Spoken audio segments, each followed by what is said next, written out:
Assalamualaikum warahmatullahi wabarakatuh. Perkenalkan, saya Eva Herik, SPSI MPSI Psikolog, dosen jurusan Psikologi Fakultas Keguruan dan Ilmu Pendidikan Universitas Halu Oleo. Saat ini saya dalam proses mengikuti sertifikasi dosen gelombang 1 yang diselenggarakan oleh Kemendikbudristek tahun 2025.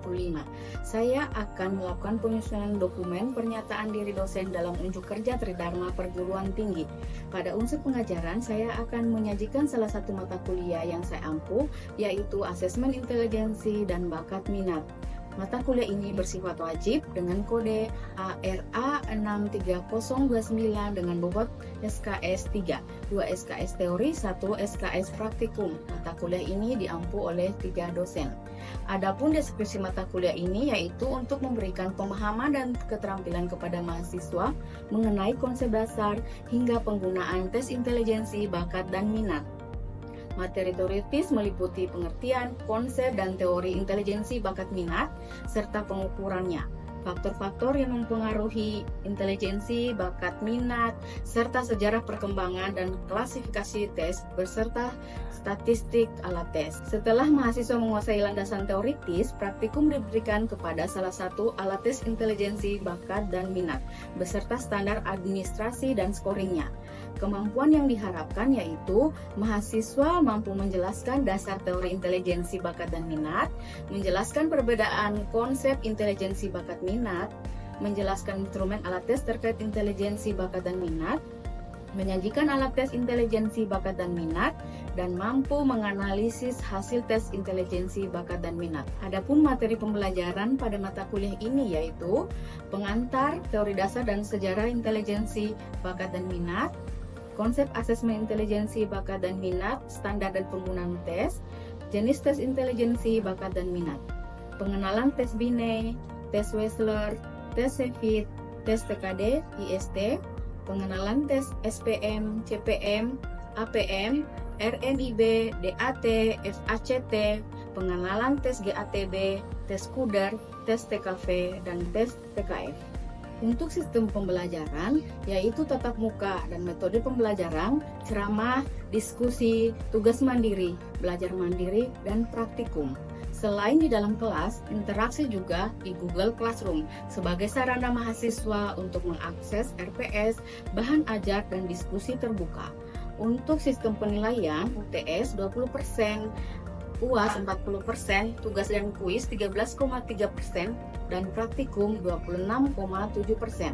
Penilaian dilakukan secara objektif berdasarkan indikator yaitu kesesuaian dengan konsep dasar, ketepatan waktu mengumpulkan tugas, kebenaran pilihan jawaban, ketepatan penyajian alat tes, keikutsertaan dalam praktikum, ketepatan menulis dan menginterpretasikan hasil tes, serta ketepatan waktu mengumpulkan laporan. Baik, untuk tahapan berikutnya, mari kita simak video pembelajaran mata kuliah Asesmen Intelijensi dan Bakat Minat. Terima kasih. Wassalamualaikum warahmatullahi wabarakatuh.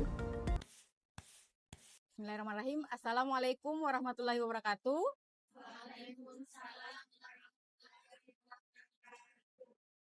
Ya, sudah kedengaran salamnya semuanya ya? Sudah jauh semua? Ya, alhamdulillah pada hari ini kita bertemu lagi. Mata kuliah apa ini? Oke, jangan sampai sudah pada lupa. Pada hari ini, pertemuan keempat, kita akan membahas pengenalan alat tes Binet.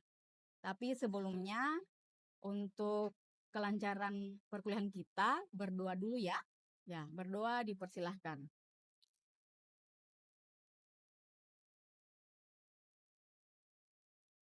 Ya, berdoa selesai. Ya, tadi chattingnya sudah absen? Ya, oke. Ada semua ya?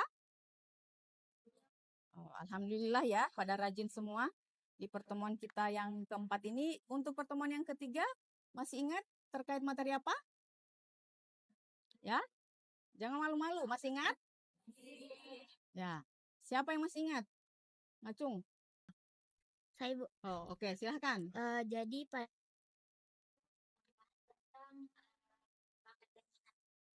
Iya, maksudnya seperti apa tuh?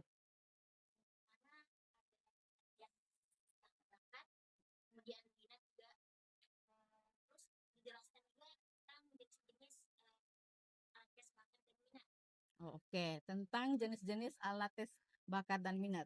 Kalau tes BINE itu masuk alat tes apa? Intelijensi, bakat, atau minat? Oke, intelijensi ya. Ya, sudah pada paham semua berarti ya di pertemuan yang sebelumnya? Oke, beri aplaus dulu untuk temannya. Nah, oke. Ya, tadi ya kita semua akan mendiskusikan terkait alat tes BINE dan sebelumnya tadi saya akan memberikan dulu reward ya, seperti biasa. Ada ya snack-snack kecil, pengganjal perut ya. Ya, oke, nih ada jajan snack pengganjal perut. Nah, silahkan. Ya, ya yang lain harus semangat ya, jangan malu-malu. Kalau di perkuliahan kita kali ini nanti terkait tadi alat tes BINE sudah bisa dibedakan ya, yang mana yang kemudian tes intelijensi, yang mana yang kemudian alat tes bakat dan minat. Nah, untuk tes BINE ini masuk kategori tes intelijensi. Untuk memahami lebih lanjut lagi, sebelumnya kita akan memaparkan terkait tujuan dan manfaat pembelajaran kita pada hari ini ya. Tadi diharapkan teman-teman memahami dan menjelaskan jenis tes intelijensi pada anak, yaitu BINE sendiri. Jadi nanti akan ada penjelasannya terkait seperti apa teman-teman harus mengadministrasikan alat tes ini. Ya, seperti apa berhadapan dengan anak dan anak usia berapa sih atau usia berapa alat tes ini digunakannya. Nah, kan kalau kemarin ada pengklasifikasiannya ya, setiap alat tes itu punya standar. Dan di alat tes BINE ini digunakan juga untuk anak. Nah, kita langsung masuk materi ya. Ya, ini sejarah singkatnya bahwa alat tes ini pertama kali diperkenalkan oleh Alfred Binet dan Theodore Simon pada tahun 1905 di Prancis. Ada yang sudah lahir? Belum ya. Kakek neneknya juga belum lahir ya? Oh, belum. Oke. Nah, digunakan untuk mendeteksi adanya retardasi mental pada anak. Ya. Jadi pada anak-anak berkebutuhan khusus. Ini juga yang menjadi salah satu keunggulan atau keunikan dari alat tes ini. Ya. Yang berikutnya, pada tahun 1916, Lewis Terman, psikolog dari Stanford, melakukan revisi, sehingga menjadi Stanford Binet Intelligence Scale, berubah namanya ya. Dan revisi terbarunya itu yaitu tahun 2003. Oke, seperti yang saya ungkapkan, ternyata alat tes ini bisa dimulai pada usia 2 tahun sampai kemudian dewasa. Nah, selain dan keunikan lainnya, selain menghasilkan angka IQ, tes ini juga akan menunjukkan perbandingan antara usia kronologis. Usia kronologis itu artinya usia sesungguhnya. Usia yang dimulai dihitung itu pada saat tanggal lahirnya kalian. Nah, itu usia yang sesungguhnya dibandingkan dengan usia mental. Usia mental itu apa? Usia sesungguhnya kaitannya dengan pola berpikir kita, pola bertindak kita, pola kita berperilaku. Itu ya. Jadi ada pembandingnya.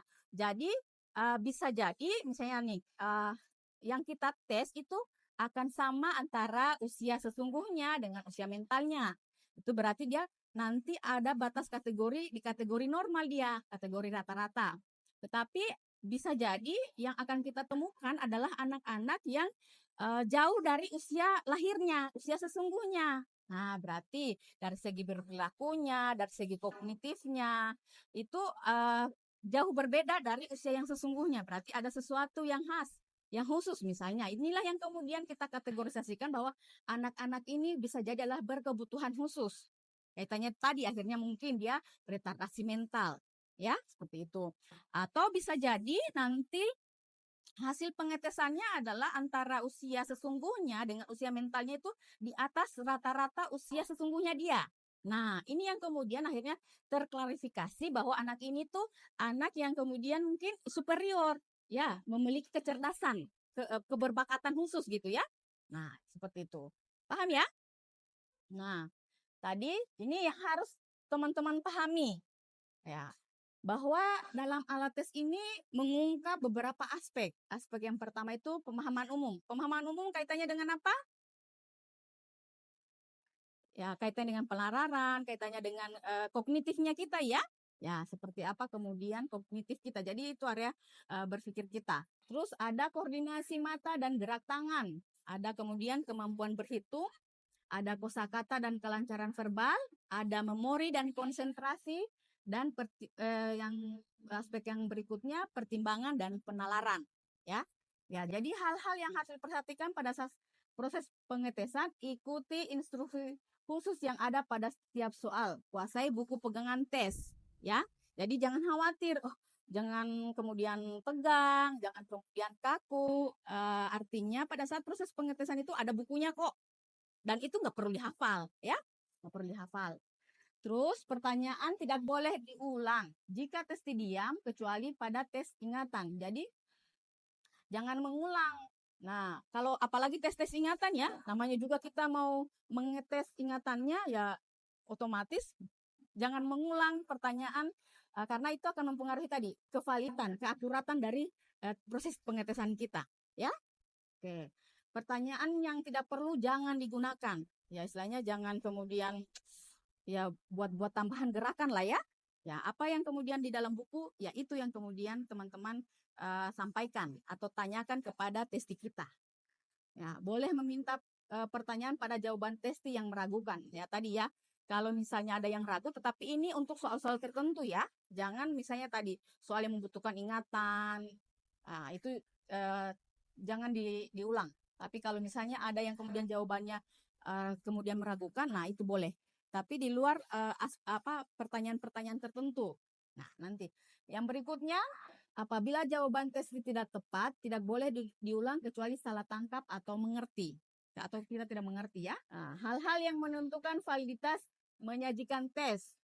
Ada yang sudah pernah dengar istilah-istilah ini ya? Ada kan mata kuliah lain juga ya?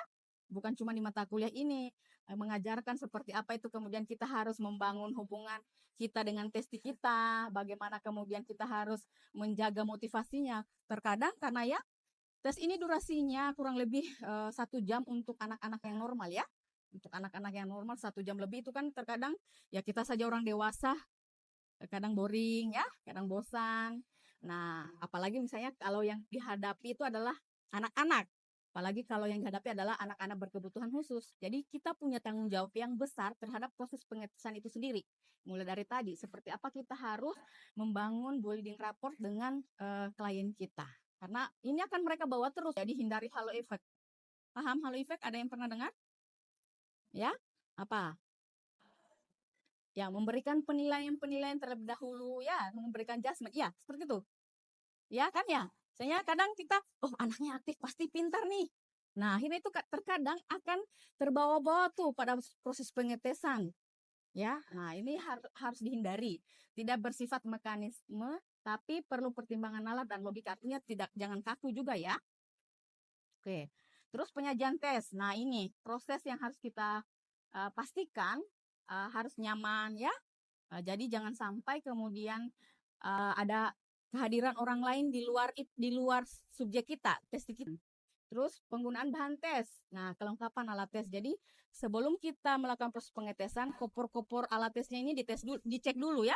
Jadi ada memang kan di situ ada daftarnya ya, daftar dalam alat tes itu apa saja. Teman-teman kemudian bisa lihat lengkap tidak. Nah, kalau nggak lengkap harus lengkap. Intinya jangan sampai hal-hal sekecil ini mempengaruhi proses pengetesan kita. Nah, tadi ya, kuasai penggunaan bahan tesnya, atur secara sistematis, jauhkan alat tes dari jangkauan testi. Artinya, karena ini kan anak-anak itu kadang atau orang yang kita tes itu akan penasaran ya, apa sih isi koper kita? Jadi, hanya mengeluarkan alat tes yang saat itu digunakan, item yang kita butuhkan pada saat proses pengetesannya. Selebihnya tetap amankan dalam koper alat tesnya, ya. Paham? Di sini ada lagi yang mau didiskusikan? Ya, paham ya? Oke, lama penyelenggaraan tes ini juga tadi ya, tidak lebih dari 2 jam, harus peka keadaan tes tadi ya, dimungkinkan adanya istirahat, dimungkinkan perpanjangan waktu. Nah ini pernah saya mengetes yang tadi yang saya ceritakan, anak berkebutuhan khusus, ternyata dia retardasi mental ringan, itu saya pending. Jadi besoknya saya kemudian lanjutkan, karena kita tidak bisa juga memaksakan. Terus penggunaan bahan tes. Nah, kelengkapan alat tes. Jadi sebelum kita melakukan proses pengetesan, kopor-kopor alat tesnya ini dicek dulu ya. Jadi ada memang kan di situ ada daftarnya ya, daftar dalam alat tes itu apa saja. Teman-teman kemudian bisa lihat lengkap tidak. Nah, kalau nggak lengkap harus lengkap. Intinya jangan sampai hal-hal sekecil ini mempengaruhi proses pengetesan kita. Nah, tadi ya, kuasai penggunaan bahan tesnya, atur secara sistematis, jauhkan alat tes dari jangkauan testi. Artinya, karena ini kan anak-anak itu kadang atau orang yang kita tes itu akan penasaran ya, apa sih isi koper kita? Jadi, hanya mengeluarkan alat tes yang saat itu digunakan, item yang kita butuhkan pada saat proses pengetesannya. Selebihnya tetap amankan dalam koper alat tesnya, ya. Paham? Di sini ada lagi yang mau didiskusikan? Ya, paham ya? Oke, lama penyelenggaraan tes ini juga tadi ya, tidak lebih dari 2 jam, harus peka keadaan tes tadi ya, dimungkinkan adanya istirahat, dimungkinkan perpanjangan waktu. Nah ini pernah saya mengetes yang tadi yang saya ceritakan, anak berkebutuhan khusus, ternyata dia retardasi mental ringan, itu saya pending. Jadi besoknya saya kemudian lanjutkan, karena kita tidak bisa juga memaksakan, apalagi anak berkebutuhan khusus ya. Nah, cuman saya tetap motivasi karena saya ya harus paham bahwa besok tetap akan ada proses pengetesan. Mempertahankan kondisi standar testing tadi ya, alat tes instruksi dipegang, jangan dihafal, ditulis sesuai dengan jawaban testi, penscoringannya saat itu juga. Nah, jadi kalau misalnya benar, tanda plus, kalau salah itu tanda minus. Nah, ini ya, saya kasih contoh tadi ya, biar nggak ngawang-ngawang nih. Oke, di sini contohnya tahun pengetesannya 2023 ya. Oke, bulannya bulan 5. Bulan 5 itu bulan apa? Mei, tanggal 10. Nah, tanggal lahir testi kita itu di tahun 2013. Bulan 12 dan tanggal 4. Nah, usia. Kita akan mencari usia yang disebut tadi CA atau usia kronologisnya ya, usia sesungguhnya dia. Oke, usia sesungguhnya pada saat proses pengetesan itu berapa? Nah, ini di sini. 9 tahun 5 bulan. Dibulatkan menjadi pembulatan itu kalau misalnya lebih dari 6 bulan ya. Ini kan belum ya. Berarti masih kategori 9 tahun 5 bulan. Paham ya perhitungannya? Oke. Kalau misalnya nih, sekarang tahun berapa? Ya, 2025. Oke, misalnya bulannya tetap saya ambil bulan 5 ya. Kita ambil bulan 5, tanggalnya tanggal 10. Oke, subjek kita lahirnya 2000, tetap saya ambil saja 13 ya. 13 bulan 12, tanggal 4. Oke. Ada yang berani? Hitung, nggak usah ragu-ragu, silahkan. Iza.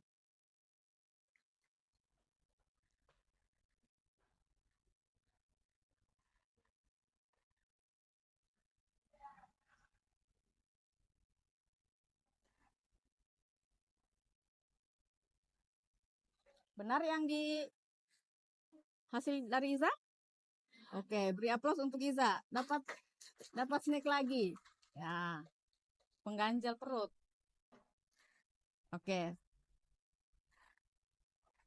Nah, tadi ya, penscoringan. Ini penting juga. Berdasarkan rumus. Tentukan MA-nya, mental age-nya, dengan mencari tadi ya, basalnya. Terus tentukan IQ-nya. Nanti dilihat di cara menghitungnya. Ada rumusnya MA per CA kali 100, atau bisa juga langsung kita lihat di tabel IQ-nya. Ya, nanti kita berlatih. Nah, ini ya, contoh hasil tes. Oke, sebelum kemudian teman-teman melihat dan saya akan memaparkan lebih jauh tentang ini, tadi sudah dikelompokin. Berapa kelompok tadi? 6 ya. Ya, silahkan secepat mungkin mengkondisikan sesuai kelompoknya. Lihat di kopernya dulu. Seperti apa soal-soal yang ada, ya. Soal-soal yang ada. Dan seperti apa kemudian lembar jawabannya. Di buku kuning ya. Sudah dikeluarkan, Dek. Dikeluarkan yang ada buku pegangan, ada lembar jawaban, ada tabel IQ, ada buku kunci.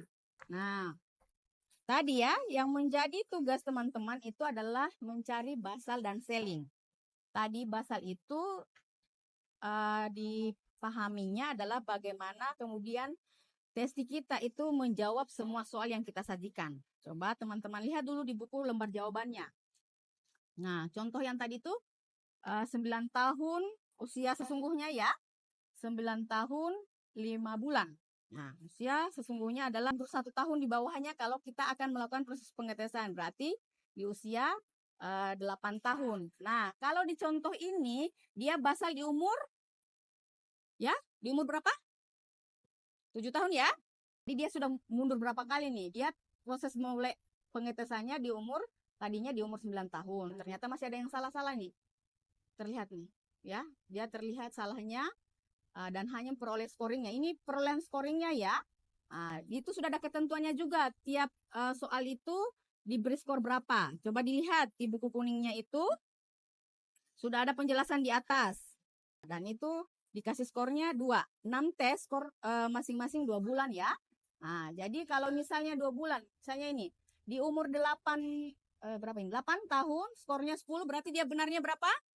5 soal ya? Ya, 5. Di umur 9 dia benarnya 4 ya. Di umur 10 tahun 3. Di umur 11 tahun 2. Di umur 12 tahun berarti betul. Artinya kalau kita sudah menemukan selling, masih lanjut tes atau berhenti? Ya, betul, berhenti. Berarti paham ya. Basalnya di umur berapa? 7. Oke, sama ya. Nah, kredit bulannya, skor benarnya dia ada berapa ini? 10 tambah 8 tambah 6 tambah 4 totalnya 28. Bagi 12. 12 itu maksudnya 1 tahun ya. Oke. Berarti kalau dijadikan tahun dan bulan berarti 28 ini berarti 2 tahun. 4 bulan ya.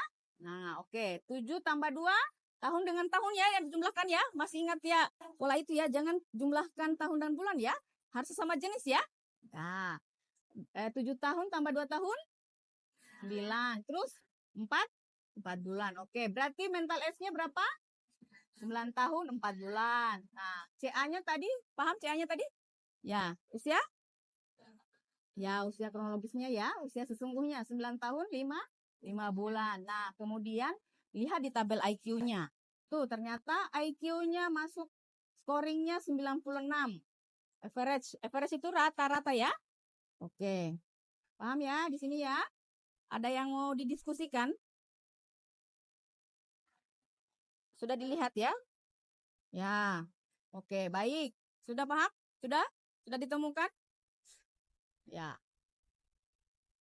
Oke. Sekarang karena sudah ada di hadapannya teman-teman kopornya, itu kita akan ada tugas kelompok. Tugasnya semuanya sama ya. Silahkan kemudian mereview materi yang tadi sudah Ibu sampaikan. Ya, silakan dicatat apa-apa saja poin-poin yang harus teman-teman pahami terkait pengenalan alat tes ini. Oke, sudah ya? Ya. Ya, oke. Nah, terima kasih sudah ada yang siap untuk mempresentasikan hasil reviewnya. Ya, silahkan kelompok 4. Berdiri semua itu perwakilan? Oh, perwakilan kata teman-temannya. Oke, silahkan. Waalaikumsalam warahmatullahi wabarakatuh. Oke, jadi di sini saya perwakilan dari kelompok 4, Balkis. Nah, di sini saya akan menyampaikan biji materi mengenai tes Binai pada hari ini yang Ibu telah sampaikan tadi. Nah, untuk tes Binai sendiri di sini merupakan salah satu jenis tes intelijensi untuk mengukur intelijensi anak usia dimulai dari usia 2 tahun dan tes Binai ini itu berupa koper yang nanti di dalamnya banyak alat-alat untuk tes anak. Nah, nanti untuk instruksinya ada di dalam, ada bukunya. Jadi nanti tidak perlu dihafal instruksinya karena nanti kita punya buku pegangan. Nah, selanjutnya tes Binai ini itu nanti intinya adalah untuk mengungkapkan nilai IQ beserta perbandingan CA dengan MA atau chronological age dengan mental age. Nah, nanti di dalam bina ini nanti kita akan mencari basal, yaitu di mana ketika semua tes itu benar dijawab oleh anak-anak yang tes atau testi, dan kemudian mencari seling yang merupakan di mana semua tes itu gagal dijawab dengan benar oleh anak atau testi. Mungkin intinya dari kelompok 4 itu saja, Bu. Oke, baik. Beri aplaus untuk kelompoknya Balkis. Ya, ada yang mau menyanggah atau kelompok lain mau menambahkan? Boleh. Yang masih kurang dari penjelasan seperti apa kita harus mengenal ALTES ini sendiri. Sudah cukup jelas tadi ya yang disampaikan, sudah paham? Oke, baik. Ya, ada berapa tadi kelompoknya Balkis? Ada 5 orang ya. Ya, oke. Dapat seperti yang biasa. Reward kecil 5 ya. Oke. Ya, sama-sama. Baik. Tadi ya, terima kasih sudah kemudian melakukan proses review dari materi kita. Seperti tadi, tujuan pembelajaran kita itu kan memahami alat tesnya ya.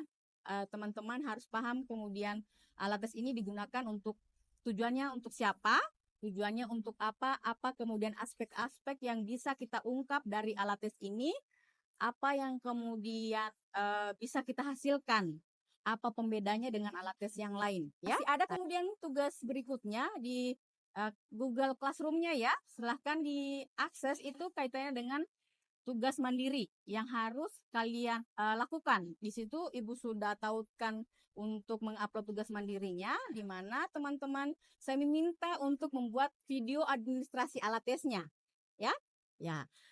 Dan sebelumnya teman-teman bisa kemudian mempelajari ulang seperti apa sih administrasi alat tes ini. Sebelum teman-teman mengerjakan tugasnya, ada belajar mandiri terkait alat tes ini. Di situ juga Ibu sudah upload. Ada yang sudah buka Classroom-nya?